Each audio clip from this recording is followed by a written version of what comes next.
Mbah Hamina, penjual jamu yang hidupnya tenang tiba-tiba, dituduh mencuri cincin berlian. Bisakah seorang nenek lemah melawan badai fitnah yang mengancam menghancurkan segalanya?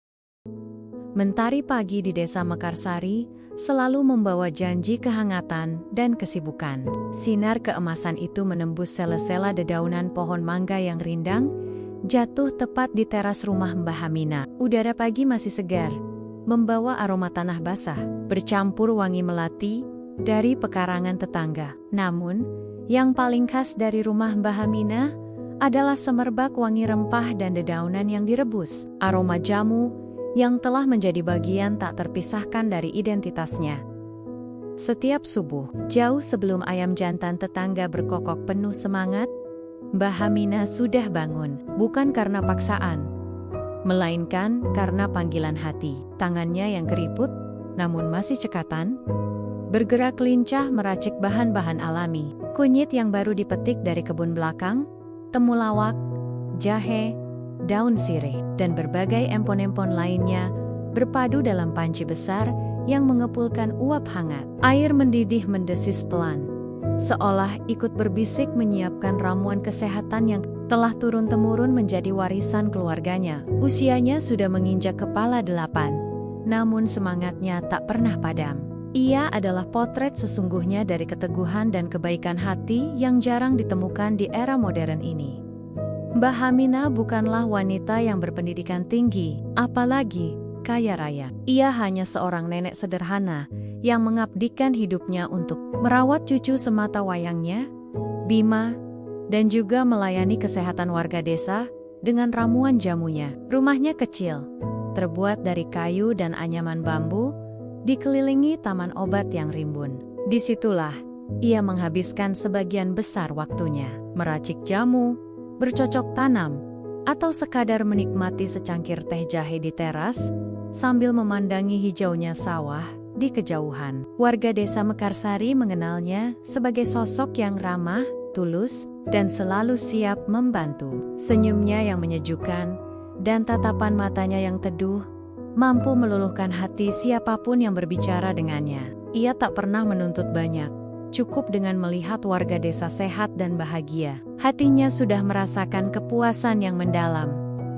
Bima, cucu laki-laki Mbah Hamina, adalah satu-satunya anggota keluarga yang tersisa. Orang tua Bima telah meninggal dunia saat ia masih kecil, meninggalkan Mbah Hamina sebagai satu-satunya tumpuan harapan. Bima sendiri adalah sosok yang pendiam dan rajin. Sejak kecil, ia selalu membantu Mbah Hamina. Ia akan memanggul keranjang jamu dan mengantarkannya ke rami-rama pelanggan, atau membantu Mbah Hamina memanen rempah di kebun. Namun, setelah lulus sekolah menengah atas beberapa tahun yang lalu, Bima memutuskan untuk merantau ke kota besar. Ia berjanji akan mencari pekerjaan yang lebih baik untuk membantu Mbah Hamina. Janji itu tak pernah ia lupakan. Setiap bulan, Bima selalu mengirimkan uang dan sesekali pulang untuk menjenguk neneknya. Mbah Hamina sangat bangga pada cucunya itu. Ia percaya Bima adalah anak yang baik dan akan selalu menjaga dirinya. Ia tak pernah tahu ada rahasia besar yang Bima simpan rapat-rapat pagi itu. Seperti biasa, Mbah Hamina mulai menjajakan jamunya, berkeliling desa. Suaranya yang serak namun merdu akan terdengar. Jamu, jamu gendong, segar dan menyehatkan. Beberapa ibu rumah tangga sudah menunggu di depan rumah mereka, menanti kedatangan Mbah Hamina. Ada yang memesan jamu kunyit asam untuk melancarkan peredaran darah. Ada pula yang meminta beras kencur untuk menghangatkan badan. Setiap kali ia berhenti, tawa dan obrolan ringan akan memenuhi udara. Mbah Hamina bukan hanya penjual jamu, ia juga pendengar yang baik. Ia sering menjadi tempat curhat bagi ibu-ibu desa yang punya masalah keluarga atau sekadar ingin bercerita tentang anak-anak mereka. Namun, rute Mbah Hamina pagi itu sedikit berbeda. Ada pesanan khusus dari rumah Nyonya Ratna. Nyonya Ratna adalah wanita terkaya dan paling berpengaruh di desa Mekarsari. Rumahnya megah, menjulang tinggi di antara rame-rama penduduk lainnya. Dengan pagar besi tempa dan taman yang terawat sempurna. Ia memiliki beberapa bisnis di kota, dan namanya selalu disebut dengan nada hormat, bercampur rasa takut oleh warga. Nyonya Ratna adalah tipe wanita yang tidak suka keramaian, cenderung menjaga jarak, dan jarang berinteraksi langsung dengan penduduk desa biasa. Oleh karena itu, ketika salah satu asisten rumah tangga Nyonya Ratna datang ke rumahnya semalam untuk memesan jamu, Mbah Hamina sedikit terkejut. "Nyonya Ratna minta jamu kencur khusus, Mbah," katanya, badan pegal-pegal. Ucap asisten itu dengan nada datar. Mbah Hamina hanya mengangguk. Hatinya sedikit bertanya-tanya. Nyonya Ratna jarang sekali sakit, dan ia terkenal sangat menjaga kesehatan dengan berolahraga. Tapi, Mbah Hamina tidak ingin banyak berpikir. Baginya, setiap pesanan adalah berkah. Ia akan menyiapkan jamu terbaiknya, seperti yang selalu ia lakukan untuk semua pelanggannya. Dengan langkah mantap, ia memanggul gendongan berisi botol-botol jamu, beringsut menuju rumah besar yang menjulang angkuh di ujung jalan. Ia tak tahu, kunjungan ini akan menjadi awal dari badai yang akan mengguncang kehidupannya yang damai. Aroma jamu yang ia bawa pagi itu terasa begitu harum. Namun siapa sangka, di balik aroma kebaikan itu, tersimpan awan gelap yang siap menyelimuti kehidupannya. Langkah Mbah Hamina terasa lebih berat dari biasanya saat mendekati gerbang tinggi rumah Nyonya Ratna, bukan karena beban gendongan jamu di punggungnya, melainkan karena aura angkuh dari rumah itu seolah memancarkan tekanan. Pagar, besi, tempa yang menjulang, taman depan yang sangat rapi, nyaris tanpa celah, dan jendela-jendela besar yang tertutup gorden tebal, semua memancarkan kesan bahwa penghuninya tak ingin diganggu. Mbah Hamina tahu, Nyonya Ratna jarang menerima tamu dari kalangan biasa, apalagi penjual jamu keliling seperti dirinya. Jadi, pesanan ini terasa istimewa sekaligus aneh.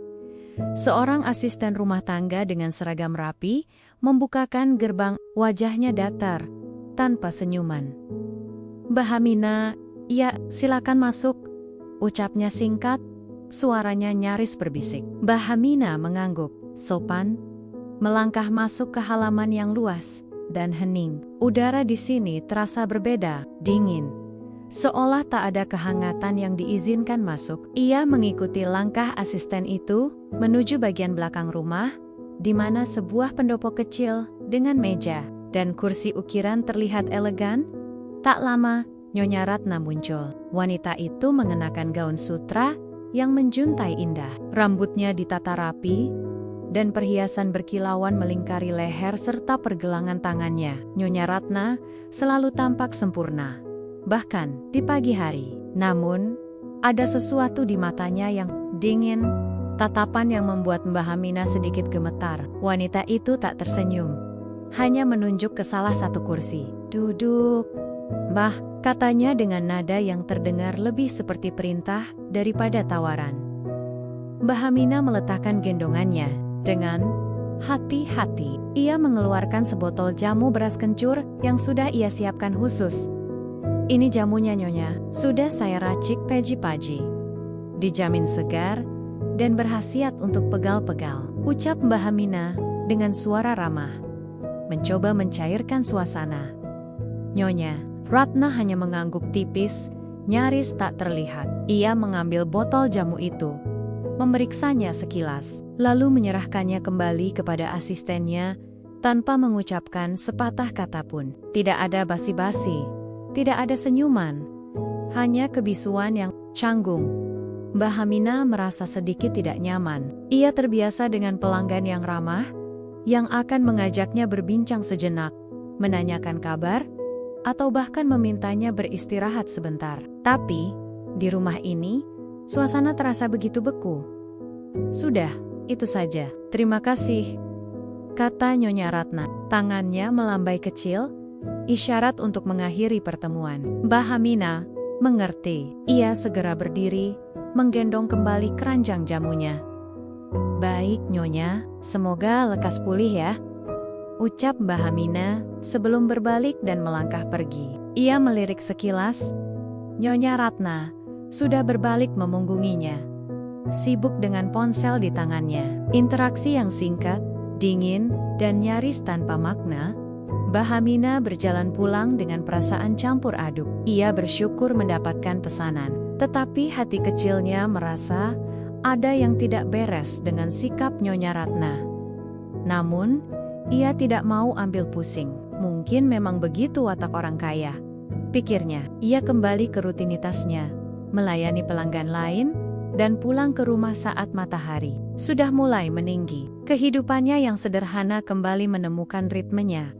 Beberapa jam berlalu, Bahamina sedang membersihkan sisa rempah di dapur ketika tiba-tiba terdengar suara teriakan histeris dari arah rumah Nyonya Ratna. Suara itu begitu nyaring, memecah kesunyian siang di desa Mekarsari. Warga desa yang mendengar sontak berhamburan keluar rumah, penasaran apa yang terjadi. Bahamina ikut keluar. Hatinya diliputi firasat buruk yang tak bisa ia jelaskan. Cincinku!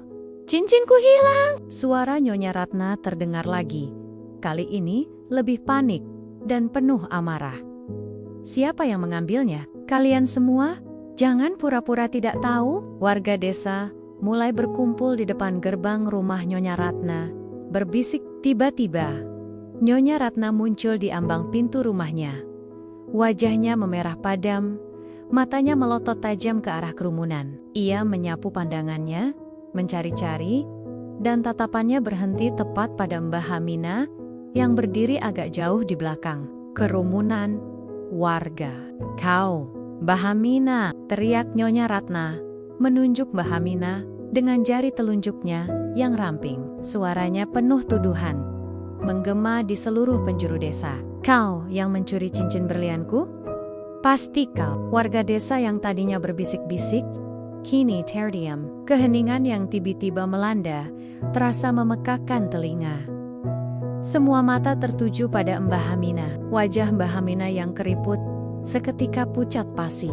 Jantungnya berdebar kencang, seolah akan melompat keluar dari dadanya. Ia tidak bisa berkata-kata. Benaknya kosong. Tuduhan itu menghantamnya seperti sambaran petir di siang bolong. Apa maksud Nyonya? Saya tidak tahu apa-apa soal cincin, ucap Mbah Hamina terbata-bata. Suaranya bergetar, tangannya tanpa sadar memegang erat keranjang jamunya. Ia merasa bumi berputar. Tuduhan itu terasa begitu tidak masuk akal, begitu kejam. Jangan bohong, kau satu-satunya orang asing yang masuk ke rumahku pagi ini. Kau pasti mencurinya saat aku lengah. Nyonya Ratna melangkah maju, sorot matanya penuh kebencian. Kembalikan cincinku, atau aku akan melaporkanmu ke polisi. Kerumunan warga mulai berbisik lagi. Kali ini dengan nada yang berbeda. Beberapa terlihat ragu. Beberapa lagi mulai menatap Mbah Hamina dengan pandangan curiga. Rasa hormat dan kepercayaan yang selama ini mereka miliki terhadap Mbah Hamina seolah runtuh seketika oleh satu kalimat tuduhan dari Nyonya Ratna. Mbah Hamina merasa sendirian. Terpojok, air mata mulai menggenang di pelupuk matanya. Ia tidak pernah membayangkan kunjungan sederhana untuk mengantar jamu bisa berubah menjadi mimpi buruk yang begitu menyakitkan. Tuduhan itu bukan hanya merenggut nama baiknya, tetapi juga merobek harga dirinya di depan seluruh warga desa. Suara tuduhan Nyonya Ratna masih menggema di telinga Mbah Hamina. Bahkan setelah ia kembali ke rumahnya yang kini terasa begitu sepi. Setiap bisikan dari luar, setiap tatapan yang ia rasakan mengarah padanya, seolah menjadi bukti nyata betapa cepatnya sebuah nama baik bisa hancur. Lidahnya terasa keluh, tak mampu menjelaskan bagaimana mungkin ia, yang seumur hidupnya hanya mengenal kejujuran dan kerja keras, dituduh mencuri. Apalagi dari rumah Nyonya Ratna yang ia kunjungi hanya untuk mengantarkan jamu, buah dari keringatnya sendiri. Kabar itu menyebar lebih cepat dari api yang menjilat ilalang kering di musim kemarau. Hanya dalam hitungan jam, seluruh desa Mekarsari tahu. Warga yang tadinya selalu menyapa dengan ramah, kini sebagian besar memilih memalingkan wajah, bahkan berani berbisik-bisik saat Mbah Hamina lewat.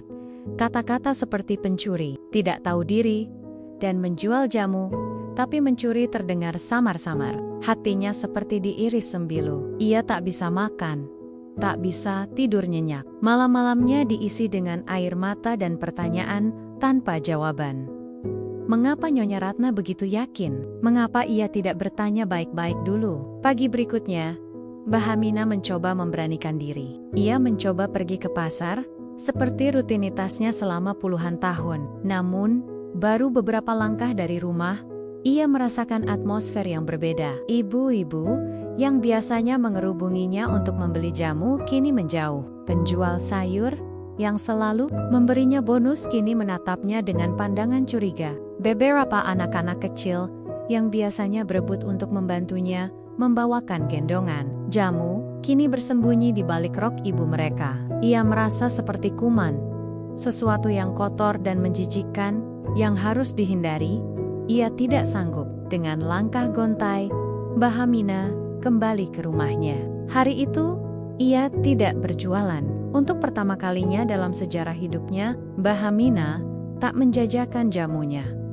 Yang lebih menyakitkan adalah sikap beberapa tetangga dekatnya. Bu Warsih, yang rumahnya persis di sebelah Mbah Hamina dan sering berbagi sayur, kini hanya membalas sapaan Mbah Hamina dengan anggukan singkat. Pak RT, yang biasanya sering mampir untuk sekadar minum teh dan ngobrol, kini menghindarinya. Mbah Hamina merasa benar-benar sendiri. Ia merasa dikhianati oleh komunitas yang telah ia layani dengan sepenuh hati selama bertahun-tahun. Apakah yang ia tabur selama ini tidak berarti apa-apa dibandingkan dengan satu tuduhan tak berdasar? Mbah Hamina mencoba berbicara dengan beberapa orang. Ia mendatangi Bu Warsih, mencoba menjelaskan duduk perkaranya. Bu Warsih, demi Allah, saya tidak mencuri. Saya hanya mengantar jamu. Cincin itu, saya bahkan tidak tahu Nyonya Ratna punya cincin semahal itu, ucap Mbah Hamina dengan suara bergetar, mencoba menahan tangis. Bu Warsih hanya menghela napas. Mbah, saya juga tidak tahu harus percaya siapa. Nyonya Ratna itu orang kuat. Kalau dia sudah bilang begitu, siapa yang berani membantah? Lagi pula, siapa lagi yang masuk ke rumahnya selain Mbah? Matanya menunjukkan simpati, tapi ada ketakutan yang jelas di dalamnya. Ketakutan itu lebih kuat daripada kepercayaan. Ucapan Bu Warsih mengamini apa yang Mbah Hamina rasakan. Nyonya Ratna adalah simbol kekuasaan di desa itu. Kekuasaan yang bisa membuat orang buta terhadap kebenaran, atau setidaknya takut untuk menyuarakan kebenaran. Mbah Hamina hanyalah seorang nenek tua, tanpa uang, tanpa kekuasaan, tanpa pembela. Bagaimana ia bisa melawan? Ketakutan itu semakin menjadi nyata ketika beberapa hari kemudian Mbah Hamina menerima sebuah surat. Surat itu bukan dari polisi, tetapi dari pengacara Nyonya Ratna. Isinya singkat, jelas, dan mengancam. Jika cincin berlian Nyonya Ratna tidak dikembalikan dalam waktu 3 hari, maka kasus ini akan dibawa ke jalur hukum. Nyonya Ratna tidak akan segan-segan menuntut ganti rugi atas kehilangan dan kerugian moral yang ia alami. Mbah Hamina membaca surat itu berulang kali, tangannya gemetar. Ia tidak mengerti banyak soal hukum, tetapi ia tahu ini adalah ancaman serius. Bagaimana ia bisa mengembalikan sesuatu yang tidak pernah ia ambil? Bagaimana ia bisa membayar ganti rugi atas kerugian yang ia bahkan tidak tahu nilainya? Ia merasa putus asa, terperangkap dalam jaring laba-laba yang tidak ia buat. Ia hanya seorang nenek penjual jamu.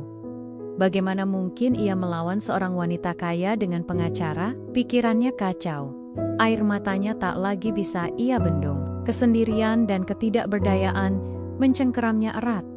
Seolah tak ada lagi jalan keluar dari badai fitnah yang menimpanya.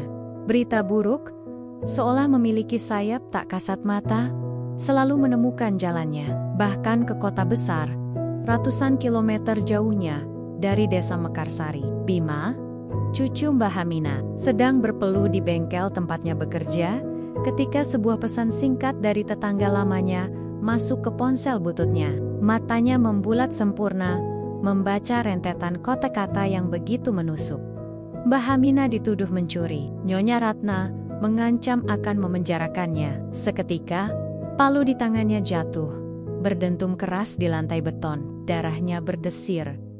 Amarah dan kekhawatiran meluap-luap dalam dadanya. Neneknya, yang ia kenal sebagai jelmaan kesabaran dan kebaikan, dituduh mencuri? Ini tidak mungkin. Tanpa pikir panjang, Bima membereskan alat kerjanya. Ia meminta izin pada mandornya dengan alasan darurat keluarga yang tak bisa ditunda. Dalam hatinya, ia sudah membuat keputusan. Apapun yang terjadi, ia harus pulang. Mbah Hamina adalah satu-satunya keluarga yang ia miliki, satu-satunya permata dalam hidupnya. Ia tidak akan membiarkan neneknya sendirian menghadapi badai fitnah ini. Malam itu juga, dengan sisa uang tabungan yang tak seberapa, Bima nakebes malam menuju Mekarsari. Perjalanan terasa panjang dan menyesakkan. Sepanjang jalan, bayangan Mbah Hamina yang pucat dan ketakutan terus menghantuinya. Ia membayangkan bagaimana neneknya pasti menderita seorang diri menghadapi cercaan dan ancaman. Hatinya mencelos. Setibanya di desa menjelang subuh, Bima langsung berlari menuju rumah Mbah Hamina. Udara Mekarsari terasa asing, diselimuti aura murung yang tak biasa. Ketika ia membuka pintu rumah yang tak terkunci, ia menemukan Mbah Hamina terbaring di dipan kayu. Tubuhnya meringkuk, air mata masih membasahi pipi keriputnya. Gendongan jamu yang kosong tergeletak di sampingnya, seolah menjadi saksi bisu atas kehancuran hati sang nenek. Mbah, ini Bima.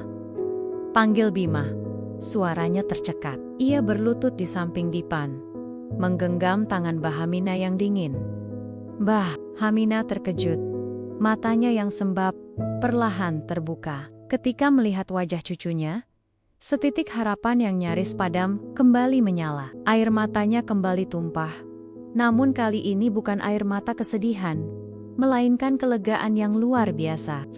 Bima, see you, ku, Mbah Hamina memeluk Bima erat, seolah tak ingin melepaskannya. Ia menangis terseduh-seduh, mencurahkan segala kepedihan dan ketakutan yang ia rasakan selama ini. Bima mendengarkan setiap patah kata yang keluar dari mulut neneknya. Ia merasakan setiap kepedihan dalam suara Mbah Hamina. Kemarahan dalam dirinya semakin membuncah. Ia tahu, neneknya tidak mungkin berbohong. Ini adalah tuduhan palsu, kejam, dan tidak berdasar. Tapi, siapa yang bisa melawan kekuasaan Nyonya Ratna? Tenang, Mbah. Jangan khawatir, Bima ada di sini sekarang, ujar Bima lembut, mengusap punggung Mbah Hamina. Kita akan hadapi ini bersama, Mbah, tidak sendirian. Kata-kata itu diucapkan dengan keyakinan penuh, seolah menjadi penawar bagi hati Mbah Hamina yang remuk. Ia merasa ada beban berat yang terangkat dari pundaknya. Kehadiran Bima, cucu satu-satunya, adalah secercah harapan di tengah kegelapan yang pekat. Setelah Mbah Hamina sedikit tenang, Bima mulai mengajukan pertanyaan. Ia ingin tahu detailnya. Siapa saja yang sudah ditemui Nyonya Ratna? Ancaman apa saja yang sudah dilontarkan? Mbah Hamina bercerita dengan suara lirih tentang surat pengacara, tentang tatapan sinis warga, tentang kesendirian yang mencekam. Bima mendengarkan dengan saksama, otaknya bekerja keras menyusun puzzle. Ia tahu, kasus ini bukan hanya sekadar cincin hilang. Ada sesuatu yang lebih besar di balik semua ini. Intuisi yang selama ini ia latih, kini berteriak memperingatkan. Malam itu, Bima tidak tidur. Ia duduk di teras, memandangi bintang-bintang. Ia memikirkan setiap kemungkinan, setiap skenario. Ia tahu, melawan Nyonya Ratna tidak akan mudah. Wanita itu punya kekuasaan, uang, dan jaringan. Tapi Bima punya sesuatu yang lebih berharga, kebenaran dan tekad untuk melindungi neneknya. Ia berjanji pada dirinya sendiri, ia akan membuktikan bahwa Mbah Hamina tidak bersalah, apapun risikonya. Ia tidak akan membiarkan Nyonya Ratna menghancurkan Mbah Hamina. Keesokan paginya, Bima mengajak Mbah Hamina untuk sarapan. Mbah, harus makan, katanya tegas, mencoba mengembalikan semangat neneknya. Ia lalu mulai membahas rencana. Kita tidak bisa menyerah, Mbah. Kita harus berjuang. Mbah tidak mencuri kan? Mbah Hamina mengangguk mantap, sorot matanya kini sedikit lebih kuat. Tidak, Nak, tidak pernah. Kalau begitu, kita harus cari bukti. Kita harus tunjukkan pada semua orang bahwa Nyonya Ratna itu yang salah. Bukan, Mbah. Bima berbicara dengan tenang. Namun, ada determinasi yang kuat dalam setiap ucapannya. Ia tahu, ini akan menjadi pertarungan berat. Namun kehadiran Bima telah menjadi kekuatan baru bagi Mbah Hamina. Kelegaan yang Mbah Hamina rasakan tidak hanya karena kehadiran cucunya, tetapi juga karena keyakinan Bima padanya yang begitu teguh. Bima tidak hanya pulang sebagai cucu yang peduli, tetapi sebagai pelindung, sebagai harapan, dan sebagai awal dari sebuah perjuangan yang panjang dan berliku. Dengan tekad yang membara dan semangat yang baru ditemukan, Bima memulai penyelidikannya. Ia tahu, langkah pertamanya adalah mengumpulkan informasi. Ini bukan soal mencari cincin fisik, melainkan menggali kebenaran di balik tuduhan tak masuk akal Nyonya Ratna. Desa Mekarsari, yang tadinya terasa seperti rumah yang hangat, kini terasa seperti labirin yang penuh rahasia dan ketakutan. Pagi-pagi sekali, setelah memastikan Mbah Hamina makan dengan layak, Bima mulai bergerak. Ia tidak memakai seragam kerjanya, hanya kaos oblong dan celana jeans usang. Ia mencoba tampil senormal mungkin, tidak menarik perhatian. Tujuan pertamanya adalah warung kopi Pak Bardi, pusat gosip dan informasi desa. Sambil menyeruput kopi hitam, kental dan menggigit gorengan, Bima mendengarkan percakapan warga. Topik utamanya tentu saja tidak lain adalah Nyonya Ratna dan tuduhan terhadap Mbah Hamina. Percaya tidak percaya, Mbah Hamina itu orang baik. Tapi, Nyonya Ratna mana mau bohong, bisik seorang bapek-bopek kepada temannya. Sial, tapi Hamina juga bukan tipe pencuri, sahut yang lain. Ragu. Bima mendengarkan baik-baik. Ada keraguan di hati banyak warga, tetapi ketakutan mereka pada Nyonya Ratna lebih besar. Tidak ada yang berani secara terbuka membela Mbah Hamina. Bima memahami ini. Kekuasaan Nyonya Ratna jauh lebih besar daripada sekadar uang. Ia punya pengaruh, bahkan mungkin juga koneksi. Setelah dari warung kopi, Bima mencoba menemui beberapa tetangga yang dulu dekat dengan Mbah Hamina, termasuk Bu Warsih. Ia mendatangi rumah mereka satu persatu, berusaha bertanya dengan nada ramah dan hati-hati. Bu Warsih, saya hanya ingin tahu, apakah Mbah Hamina sempat menceritakan sesuatu tentang kunjungannya ke rumah Nyonya Ratna? Tanya Bima dengan sopan. Bu Warsih terlihat gelisah. Ia melirik ke kanan dan kiri, sebelum menjawab dengan suara pelan. Tidak, Nak Bima. Mbah Hamina hanya bilang, Nyonya Ratna memesan jamu, itu saja. Setelah itu tahu-tahu ada kabar cincinnya hilang. Bu Warsih terlihat ingin membantu, namun ketakutan jelas terpancar dari matanya. Saya minta maaf, Nak. Kami semua takut Nyonya Ratna marah. Rintangan yang Bima hadapi adalah dinding ketakutan yang dibangun oleh Nyonya Ratna. Tidak ada yang berani bersaksi atau memberikan informasi yang berpotensi membahayakan posisi Nyonya Ratna. Setiap kali Bima bertanya, ia hanya mendapatkan jawaban samar atau ekspresi gelisah. Warga tahu sesuatu, ia yakin, tetapi mereka enggan berbicara. Ini membuat Bima frustrasi, namun juga semakin yakin bahwa ada sesuatu yang disembunyikan. Tuduhan Nyonya Ratna terlalu cepat, terlalu langsung, dan tanpa bukti yang kuat. Itu adalah sebuah kejanggalan besar. Bima tidak menyerah. Ia memutuskan untuk mengubah strateginya. Jika tidak bisa mendapatkan informasi dari mulut warga, ia akan mencari tahu dari observasi. Ia mulai mengamati rutinitas Nyonya Ratna. Dari kejauhan, ia memperhatikan rumah megah itu. Nyonya Ratna jarang keluar. Hanya beberapa kali terlihat masuk dan keluar dengan mobil mewahnya. Namun, ada yang aneh. Pada malam hari, terutama setelah senja, seringkali ada mobil-mobil asing yang datang ke rumah itu. Mobil-mobil itu tidak mencolok, seringkali berwarna gelap, dan mereka selalu masuk melalui gerbang samping yang jarang digunakan. Kunjungan-kunjungan itu berlangsung singkat, tidak lebih dari 1 jam, dan tamu-tamu itu selalu pergi dengan tergesa-gesa. Awalnya, Bima berpikir mungkin itu adalah teman atau rekan bisnis Nyonya Ratna. Tapi, firasatnya mengatakan lain. Orang-orang yang datang terlihat tegang, selalu melirik ke sekitar seolah takut ada yang melihat. Mereka bukan tamu biasa. Bima mencatat plat nomor beberapa mobil itu. Meskipun ia tahu ini mungkin tidak berguna tanpa akses ke database yang lebih besar. Namun, setiap detail kecil bisa menjadi petunjuk. Selain itu, Bima juga mencoba mencari tahu lebih banyak tentang cincin yang hilang itu. Ia tahu dari Mbah Hamina, Nyonya Ratna sangat jarang memakai perhiasan saat di rumah. Apalagi cincin semahal itu. Mengapa tiba-tiba cincin itu menjadi fokus tuduhan? Apakah ada motif tersembunyi? Bima mulai curiga. Kasus cincin ini hanyalah pengalihan perhatian dari sesuatu yang lebih besar. Malam itu, di samping Mbah Hamina yang sudah terlelap, Bima membuka peta desa yang usang. Ia menandai setiap rumah yang ia kunjungi, setiap joben, samar yang ia dengar, dan setiap titik mencurigakan di sekitar rumah Nyonya Ratna. Pikirannya terus berputar, mencoba menyambungkan titik-titik yang terpisah ini. Investigasinya masih berada di tahap awal, seperti berjalan dalam kegelapan yang pekat, tetapi ia tahu, ia harus terus maju. Demi Mbah Hamina, ia akan mencari kebenaran. Seberapapun sulitnya itu, firasatnya semakin kuat, bahwa di balik kemewahan dan kekuasaan Nyonya Ratna, tersembunyi bayangan kejahatan yang jauh lebih gelap daripada sekadar pencurian sebuah cincin.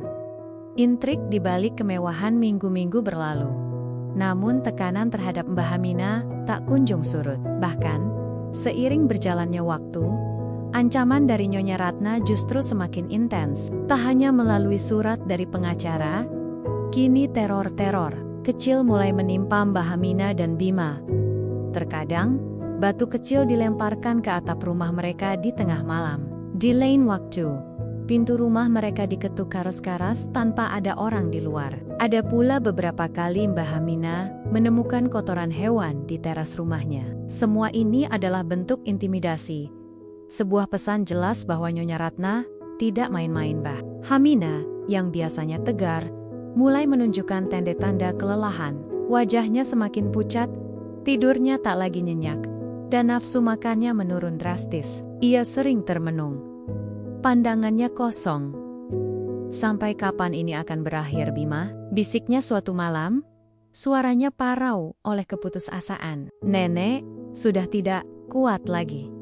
Hati Bima perih melihat kondisi neneknya. Ia tahu, ia harus bergerak lebih cepat. Ancaman yang terus-menerus ini bukan hanya merusak mental Mbah Hamina, tetapi juga semakin menguatkan stigma di mata warga. Bima telah melakukan penyelidikan Castle Koshelen selama beberapa waktu. Ia mencatat setiap kejadian aneh, setiap detail mencurigakan. Kunjungan mobil-mobil gelap ke rumah Nyonya Ratna di malam hari menjadi fokus utamanya. Ia mencoba mencari tahu plat nomor kendaraan itu, mencocokkannya dengan informasi yang ia punya, tetapi hasilnya nihil. Nyonya Ratna jelas sangat berhati-hati.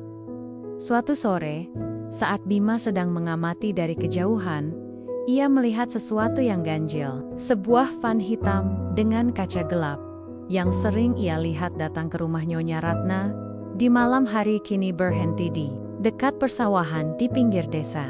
2 orang pria bertubuh kekar keluar dari van itu, lalu masuk ke sebuah gubuk tua yang selama ini terbengkalai. Gubuk itu jarang dilewati orang, kecuali para petani yang pulang dari sawah. Bima mengira mereka adalah preman suruhan Nyonya Ratna. Namun mengapa mereka harus bertemu di sana? Mengapa tidak langsung ke rumah Nyonya Ratna? Sebuah pertanyaan baru muncul di benaknya, mengusik rasa penasarannya. Bima menunggu hingga van itu pergi, lalu ia diam-diam mendekati gubuk. Dari luar, gubuk itu tampak kosong dan tak terurus. Namun, ketika ia mengintip dari celah dinding bambu yang rapuh, ia melihat jejak-jejak baru. Ada puntung rokok yang masih baru, beberapa bungkus mie instan kosong, dan yang paling menarik perhatiannya, sebuah tas jinjing kulit berwarna coklat yang tersembunyi di balik tumpukan jerami. Bima memutuskan untuk tidak menyentuhnya, karena ia tidak ingin merusak potensi barang bukti. Namun, ia mengambil beberapa foto dengan ponselnya dan mencatat lokasinya. Penemuan ini menguatkan kecurigaan Bima bahwa ada sesuatu yang lebih besar sedang terjadi di balik semua ini. Tuduhan terhadap Mbah Hamina seolah menjadi tabir, sebuah drama yang sengaja diciptakan untuk mengalihkan perhatian dari aktivitas lain yang lebih gelap. Cincin berlian itu hanyalah alat, sebuah umpan untuk menciptakan kekacauan dan mengacaukan pandangan semua orang. Bima kembali ke rumah dengan langkah tergesa-gesa. Ia harus memberitahu Mbah Hamina. "Mbah," katanya dengan suara berbisik. "Bima rasa ada yang tidak beres. Ini bukan hanya soal cincin, Nyonya Ratna. Bima rasa dia sedang menyembunyikan sesuatu yang besar." Mbah Hamina menatap cucunya dengan tatapan cemas. "Maksudmu, Nyonya Ratna sengaja menuduh nenek?" "Entahlah, Mbah. Tapi ada banyak hal yang janggal. Van hitam itu, orang-orang mencurigakan di gubuk tua. Ini semua terasa seperti ada sebuah intrik, sebuah jaring yang lebih besar daripada yang kita kira." Bima menjelaskan temuannya. "Kita harus sangat berhati-hati, Mbah. Nyonya Ratna tidak hanya ingin Mbah dipenjara, ia ingin Mbah diam dan tak mampu melawan." Nyonya Ratna semakin menekan. Ia mengirimkan pesan melalui Pak RT, menyatakan bahwa jika cincinnya tidak segera kembali, ia akan melibatkan pihak kepolisian dari kota besar. Bukan hanya polisi desa yang bisa ia atur. Ancaman ini membuat Mbah Hamina semakin ketakutan. Namun di sisi lain, ketakutan itu perlahan berubah menjadi kemarahan yang membara. Ia tidak bisa lagi menoleransi penindasan ini. "Kalau begitu, kita tidak bisa diam saja, Nak," kata Mbah Hamina. Suaranya kini lebih tegas dari sebelumnya. Matanya yang sembab kini memancarkan api perlawanan. "Mereka bisa menghancurkan nama baik nenek, tapi mereka tidak bisa menghancurkan kebenaran. Kita harus buktikan bahwa nenek tidak bersalah. Nenek tidak takut lagi." Ucapan Mbah Hamina membuat Bima terkejut sekaligus lega. Kelelahan dan keputusasaan neneknya telah mencapai puncaknya. Dan dari sana muncullah sebuah kekuatan baru, kekuatan untuk melawan. Ini adalah titik balik.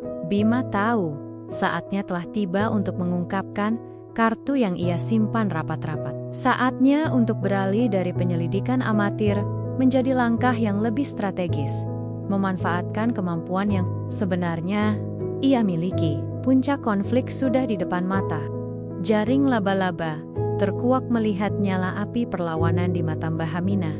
Bima tahu ini adalah saat yang tepat. Hatinya berdesir antara lega dan tegang. Selama ini, ia telah memendam rahasia besar, sebuah identitas yang ia simpan rapat-rapat, demi keamanan tugasnya, dan juga demi melindungi Mbah Hamina dari beban yang terlalu besar. Namun, kini, dengan Nyonya Ratna yang semakin brutal dalam tekanannya, dan Mbah Hamina yang mulai menemukan kembali kekuatan hatinya, sudah saatnya ia mengungkap kebenaran. "Mbah," Bima memulai. Suaranya pelan tapi penuh keseriusan. "Ada sesuatu yang harus Mbah tahu, sesuatu yang selama ini Bima sembunyikan." Ia menarik napas dalam-dalam. Bima bukan hanya bekerja di bengkel di kota. Itu hanya pekerjaan sampingan untuk menutupi identitas Bima yang sebenarnya. Mbah Hamina mengerutkan kening, menatap Bima dengan bingung. Wajah cucunya yang biasanya santai kini tampak tegang, sorot, matanya tajam dan penuh perhitungan. Bukan lagi tatapan polos seorang anak muda biasa. "Bima sebenarnya adalah intel TNI, Mbah," lanjut Bima, menatap lurus ke mata neneknya. "Bima sudah ditugaskan untuk menyelidiki jaringan kejahatan besar yang beroperasi di wilayah ini, dan Nyonya Ratna adalah salah satu target utama kami." Mbah Hamina terkesiap, nyaris tak bisa bernapas. Jemarinya mencengkeram kain kebaya yang ia kenakan. Intel TNI, cucu kesayangannya, Bima, yang selalu ia kira hanya anak desa biasa yang merantau, ternyata adalah seorang agen rahasia. Pikirannya berputar. mencoba mencerna informasi yang begitu mengejutkan ini. Selama ini, ia selalu bangga cucunya bekerja keras di kota. Tak pernah membayangkan bahwa pekerjaan Bima jauh lebih berbahaya dan rumit dari yang ia kira. Jadi tuduhan cincin ini. Mbah Hamina tak mampu melanjutkan kalimatnya. Bima, itu semua bagian dari skema mereka, Mbah. Bima sudah menduga sejak awal, kasus cincin hilang ini hanyalah pengalihan perhatian. Sebuah tabir asap untuk menutupi kejahatan Nyonya Ratna yang sebenarnya. Bima kemudian menjelaskan, bantuan jaringan dan sumber dayanya sebagai intel, ia telah menyelidiki Nyonya Ratna jauh sebelum kasus cincin ini mencuat. Nyonya Ratna bukanlah sekadar wanita kaya yang arogan. Ia adalah otak di balik jaringan pencucian uang dan perdagangan barang ilegal berskala besar yang melibatkan banyak pihak. Gubuk tua yang ia temukan dan mobil-mobil gelap yang sering datang adalah bagian dari operasi mereka. Cincin berlian yang hilang itu sebenarnya adalah salah satu barang bukti penting yang akan digunakan Nyonya Ratna dalam sebuah transaksi besar. Cincin itu Nyonya Ratna tidak benar-benar kehilangan. Dia sengaja menghilangkannya dan menuduh Mbah. Ada dua kemungkinan, Mbah. Jelas Bima. Suaranya penuh analisis. Pertama, dia ingin mengalihkan perhatian kami, agar kami fokus pada kasus kecil ini daripada kejahatan besarnya. Kedua, dia mungkin ingin menyingkirkan cincin itu untuk sementara waktu. Mungkin karena sedang dalam pengawasan. Dan ia menggunakan Mbah sebagai kambing hitam agar cincin itu bisa hilang tanpa dicurigai. Napas Mbah Hamina tersengal. Ini adalah pengkhianatan yang jauh lebih besar dari yang ia bayangkan. Nyonya Ratna tidak hanya merusak nama baiknya, tetapi juga menggunakan dirinya sebagai pion dalam permainan kotor yang mengancam banyak orang. Hatinya dipenuhi kemarahan yang membara. Namun, kali ini, kemarahan itu bercampur dengan kekuatan baru. Kekuatan dari kebenaran yang mulai terkuak. Lalu, apa yang akan kita lakukan, Nak? Tanya Mbah Hamina. Sorot matanya kini tajam. TDAC, lagi ketakutan, melainkan dipenuhi determinasi. Kita akan menggunakan kasus cincin ini sebagai pintu masuk, Mbah. Jawab Bima. Merekalah yang memulai. Mereka ingin Mbah dipenjara atas tuduhan palsu. Kita akan memutarbalikkan keadaan. Kita akan menjadikan tuduhan ini sebagai kesempatan untuk mengungkap semua kejahatan mereka. Bima menjelaskan rencananya secara singkat. Ia telah mengumpulkan beberapa bukti awal. Dan sekarang, dengan identitasnya yang terungkap, ia bisa menggunakan sumber daya penuh dari unitnya. Ia telah melapor kepada atasannya, dan mereka telah menyiapkan strategi penangkapan Nyonya Ratna, dan jaringannya akan segera dilakukan. Kasus cincin Mbah Hamina akan menjadi kunci untuk menjebloskan Nyonya Ratna ke penjara. Mbah Hamina mendengarkan dengan seksama. Ia masih terkejut dengan identitas Bima. Namun ia juga merasakan gelombang harapan yang besar. Cucu yang ia rawat dengan penuh kasih sayang ini ternyata adalah seorang pahlawan, seorang pejuang kebenaran yang akan memberantas ketidakadilan. Ia merasa bangga, sekaligus cemas. Bangga karena memiliki cucu seberani Bima. Cemas karena Bima juga berada dalam bahaya. Tapi Nak, Bima harus hati-hati, ujar Mbah Hamina, mencengkeram tangan cucunya. Jangan khawatir, Mbah. Ini sudah tugas Bima, jawab Bima, tersenyum menenangkan. Sekarang, kita harus tunjukkan pada Nyonya Ratna siapa sebenarnya yang punya kekuatan. Kebenaran tidak akan bisa dikalahkan. Puncak konflik telah tiba. Jaring laba-laba yang Nyonya Ratna rajut dengan kebohongan dan intimidasi kini mulai terurai. Dengan Bima sebagai intel TNI yang menyamar, keadilan akan segera menemukan jalannya, dan kebenaran akan menjadi senjata paling ampuh untuk membebaskan Mbah Hamina dari tuduhan keji ini. Pertarungan sesungguhnya baru saja dimulai. Balas dendam yang terencana, pengungkapan jati diri Bima sebagai intel TNI memberikan pukulan telak pada keputusasaan Mbah Hamina. Ketakutan yang selama ini menyelimutinya berangsur sirna, digantikan oleh campuran rasa bangga dan keyakinan. Ia melihat cucunya bukan lagi anak desa yang merantau, melainkan seorang prajurit yang berjuang demi keadilan. Dan kini, perjuangan itu adalah untuk dirinya. Kita akan lakukan ini dengan hati-hati, Mbah, kata Bima, menatap neneknya. Nyonya Ratna itu licik, dan dia punya jaringan. Tapi kebenaran ada di pihak kita. Rencana Bima tidak main-main. IA akan menunggu Nyonya Ratna bertindak lebih jauh. Dengan identitas aslinya terungkap, Bima segera mengaktifkan jaringannya. Ia menghubungi atasannya, Kapten Ardi, seorang perwira tegas yang telah lama mengamati sepak terjang Nyonya Ratna. Kasus cincin yang menimpa Mbah Hamina menjadi momentum sempurna untuk menyeret Nyonya Ratna ke pengadilan atas kejahatan yang lebih besar. Dalam beberapa hari berikutnya, aktivitas di desa Mekarsari, terutama di sekitar rumah Nyonya Ratna, menjadi lebih intens, meskipun tak kasat mata bagi orang awam. Bima didampingi beberapa anggota timnya yang juga menyamar sebagai warga sipil, mulai melakukan pengintaian ketat. Mereka memasang kamera pengawas tersembunyi di beberapa titik strategis di sekitar rumah Nyonya Ratna dan gubuk tua di pinggir sawah. Bima ingin mengumpulkan bukti visual dan audio yang tak terbantahkan. Ia ingin Nyonya Ratna terpojok tanpa bisa berkelit. Van hitam itu kembali. Bima, lapor salah satu anggota tim Bima melalui earpiece kecil. 2 orang turun, membawa koper-koper. Rekam semuanya. Pastikan wajah mereka terlihat jelas. Perintah Bima dari pos pengintaiannya yang bersembunyi di balik semak belukar. Di sisi lain, Nyonya Ratna yang merasa ancamannya tidak digubris dan cincinnya tak kunjung kembali, justru semakin agresif.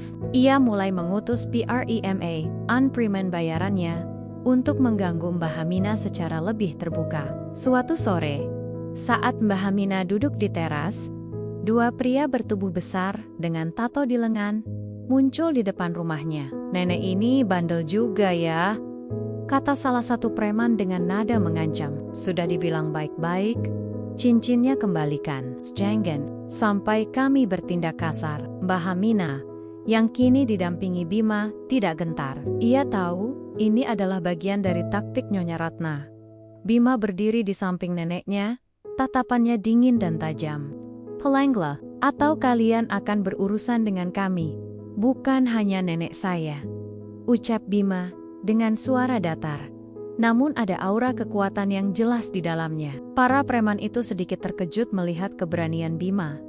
Mereka mengira Mbah Hamina hanya sendirian. Mereka sempat terdiam, menimbang-nimbang, lalu berbalik pergi dengan raut kesal. "Mereka pasti akan melapor pada Nyonya Ratna, Nak," kata Mbah Hamina. "Bagus, Mbah," jawab Bima sambil tersenyum tipis.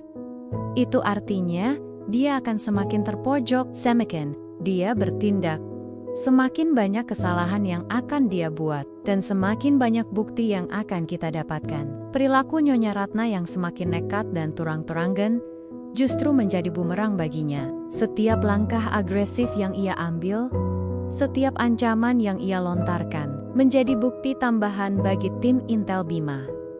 Mereka merekam setiap kunjungan mencurigakan ke rumah Nyonya Ratna, setiap pertemuan gelap di gubuk tua, dan bahkan mengidentifikasi beberapa nama yang terlibat dalam jaringan pencucian uang tersebut. Cincin berlian itu, yang awalnya hanya fokus pada tuduhan pencurian, kini menjadi kunci pembuka untuk mengungkap kejahatan yang jauh lebih besar. Bima dan timnya juga berhasil menyadap beberapa komunikasi krusial yang mengindikasikan adanya transaksi besar yang akan segera terjadi. Nyonya Ratna sedang terburu-buru. Kemungkinan karena merasa terdesak oleh desis-desis tentang Mbah Hamina yang mulai berani melawan. Dan ia ingin segera menyelesaikan urusan kotornya sebelum semuanya terbongkar. Ini adalah waktu yang tepat untuk menyerang di markas sementara mereka yang tersembunyi. Bima mempresentasikan semua bukti yang terkumpul kepada Kapten Ardi. Foto-foto, rekaman audio, data plat nomor, hingga pola aktivitas yang mencurigakan. Kapten Ardi mengangguk puas. "Informasi yang bagus, Bima," kita punya cukup bukti untuk menjeratnya, ujarnya. Operasi penangkapan akan kita lakukan besok malam. Saat transaksi besar itu diperkirakan terjadi, ketegangan di desa Mekarsari terasa. Nyonya Ratna masih percaya dirinya adalah pemenang. Sibuk merencanakan langkah selanjutnya untuk menghancurkan Bahamina. Namun, ia tak tahu, di balik bayangan yang ia ciptakan, ada sebuah jaring keadilan yang telah dirajut dengan rapi, siap untuk menjeratnya. Balas dendam Bahamina, yang bukan berupa kekerasan melainkan kebenaran, akan segera terjadi. Sebuah kebenaran yang akan menyingkap segala kebohongan dan mengembalikan martabat seorang nenek penjual jamu. Malam yang dinanti akhirnya tiba. Udara desa Mekarsari terasa lebih dingin dari biasanya, diselimuti ketegangan yang hanya dirasakan oleh sedikit orang. Di balik kegelapan yang pekat, sebuah operasi senyap tengah berlangsung. Bukan lagi hanya Bima seorang diri, melainkan sebuah tim kecil yang bergerak terkoordinasi, seperti bayangan yang tak terlihat. Mereka telah mengepung rumah Nyonya Ratna dari berbagai sisi, siap melancarkan aksi penangkapan. Bima berada di garis depan, memimpin timnya. Jantungnya berdebar kencang, bukan karena takut, melainkan karena antisipasi. Ia tahu, momen ini adalah puncak dari penantian panjang, bukan hanya untuk menangkap penjahat, tetapi juga untuk membersihkan nama Bahamina. Dari posisinya, Bima melihat sebuah truk besar memasuki gerbang samping rumah Nyonya Ratna, diikuti oleh beberapa mobil sedan mewah. Ini adalah transaksi besar yang mereka tunggu-tunggu, bukti nyata dari kejahatan Nyonya Ratna. Tiba-tiba, lampu-lampu sorot menyala terang, menerangi seluruh halaman rumah Nyonya Ratna. Puluhan personel TNI berseragam lengkap muncul dari berbagai arah, mengejutkan para pelaku yang sedang sibuk memindahkan koper-koper dari truk. Suara teriakan panik dan umpatan terdengar bersahutan. Nyonya Ratna, yang tadinya duduk santai di teras, menyaksikan transaksi, berdiri dengan wajah pucat pasi. Ia tak menyangka akan disergap seperti ini Angket Tengen. Kalian semua, dalam penangkapan. Suara Kapten Ardi menggelegar, memecah keheningan. Malam, para preman dan rekanan Nyonya Ratna mencoba melarikan diri, tetapi mereka terkepung. Beberapa sempat melawan, namun dengan sigap personel TNI berhasil melumpuhkan mereka. Nyonya Ratna sendiri mencoba bersembunyi di balik pilar, wajahnya menunjukkan ketakutan yang belum pernah Bahamina lihat sebelumnya. Bima maju, menatapnya.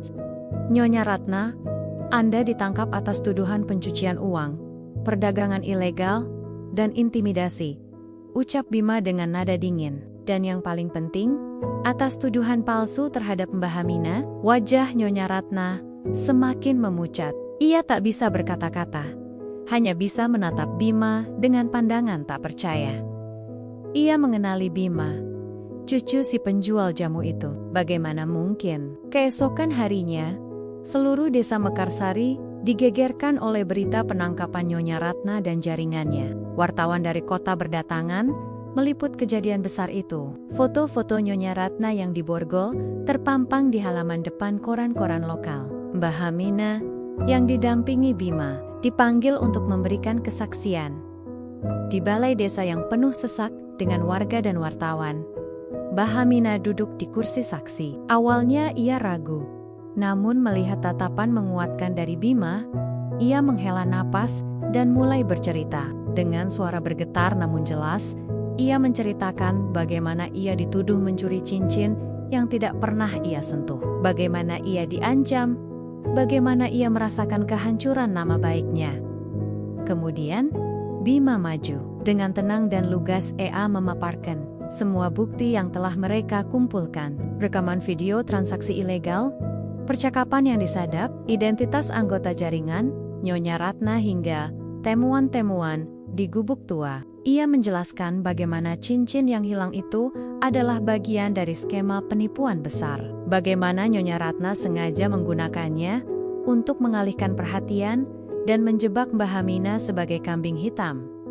Ruangan itu hening. Semua mata terpaku pada Bima dan bakti-bakti yang ia tunjukkan. Warga desa yang sebelumnya meragukan Bahamina, kini merasa malu dan menyesal. Mereka melihat dengan mata kepala sendiri kebohongan besar yang selama ini ditutupi kemewahan Nyonya Ratna. Tatapan mereka yang sebelumnya penuh curiga, kini menjadi tatapan simpati dan rasa hormat yang mendalam kepada Bahamina. Pak RT, dengan suara bergetar, maju ke depan. Bahamina, kami semua salah. Kami minta maaf karena tidak mempercayai Mbah, ucapnya, mewakili seluruh warga desa. Banyak warga lain yang mengangguk setuju. Beberapa bahkan meneteskan air mata penyesalan. Bahamina menatap mereka, air matanya sendiri menetes. Namun kali ini adalah air mata kelegaan. Ia tidak menyimpan dendam.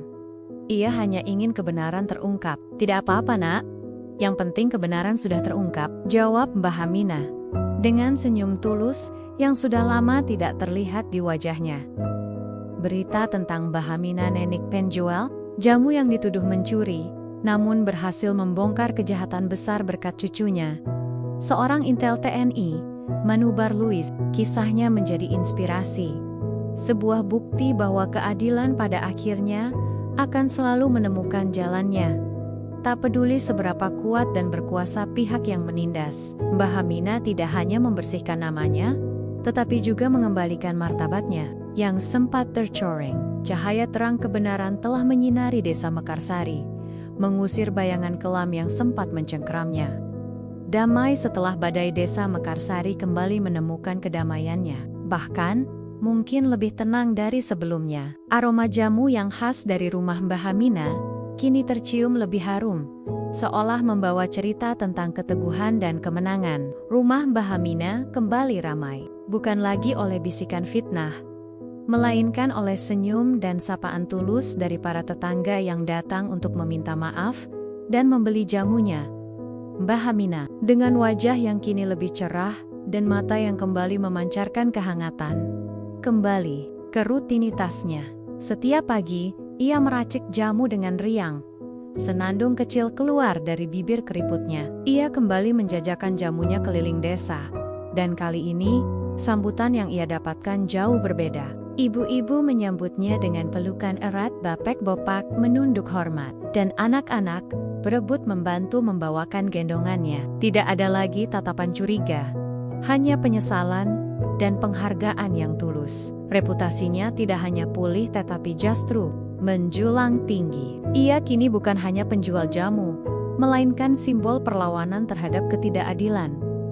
Kasus Nyonya Ratna dan jaringannya ditangani secara serius. Dengan bukti-bukti kuat yang dikumpulkan Bima, Nyonya Ratna tidak bisa mengelak. Ia dijatuhi hukuman berat atas berbagai kejahatan yang telah ia lakukan, dan semua asetnya disita oleh negara. Berita tentang kejatuhan Ratu Desa itu menjadi pelajaran berharga bagi banyak orang, bahwa kekayaan dan kekuasaan tidak akan pernah bisa membeli kebenaran dan keadilan. Bahamina tidak menyimpan dendam sedikit pun. Ia percaya bahwa semua yang terjadi adalah kehendak Tuhan, sebuah ujian yang pada akhirnya justru membuktikan keimanannya. Manusia itu tempatnya salah, Nak, ucapnya suatu sore kepada Bima, saat mereka berdua duduk di teras. Yang penting kita belajar dari kesalahan dan tidak mengulanginya. Kata-kata itu begitu sederhana, namun syarat makna.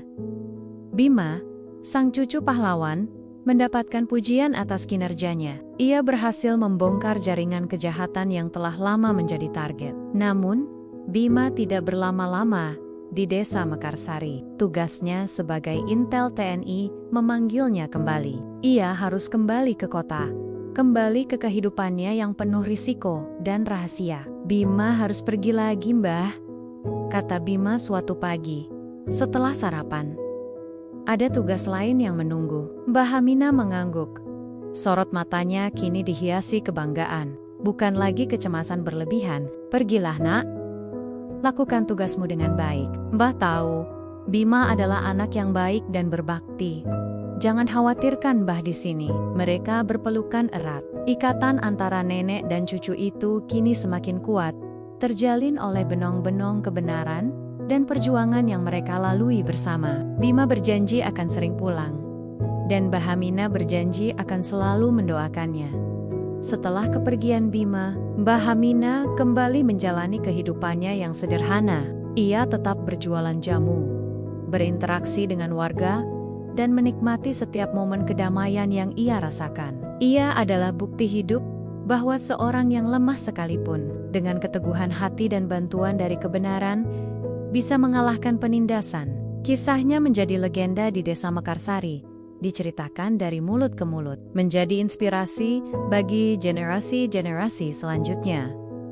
Bahamina bukan hanya menjual jamu untuk kesehatan fisik, tetapi juga menyebarkan pesan tentang ketulusan hati dan kekuatan iman. Ia hidup bahagia dalam sisa umurnya, ditemani oleh kehangatan komunitasnya yang kini kembali mencintainya. Dan setiap kali aroma jamu mengepul dari dapur Mbah Hamina, warga desa akan teringat akan sebuah kisah. Kisah tentang keadilan yang selalu menemukan jalannya, dan seorang nenek penjual jamu yang menjadi pahlawan di mata mereka. Damai akhirnya datang. Setelah badai besar itu berlalu, meninggalkan pelangi kebenaran di Cakrawala Desa Mekarsari.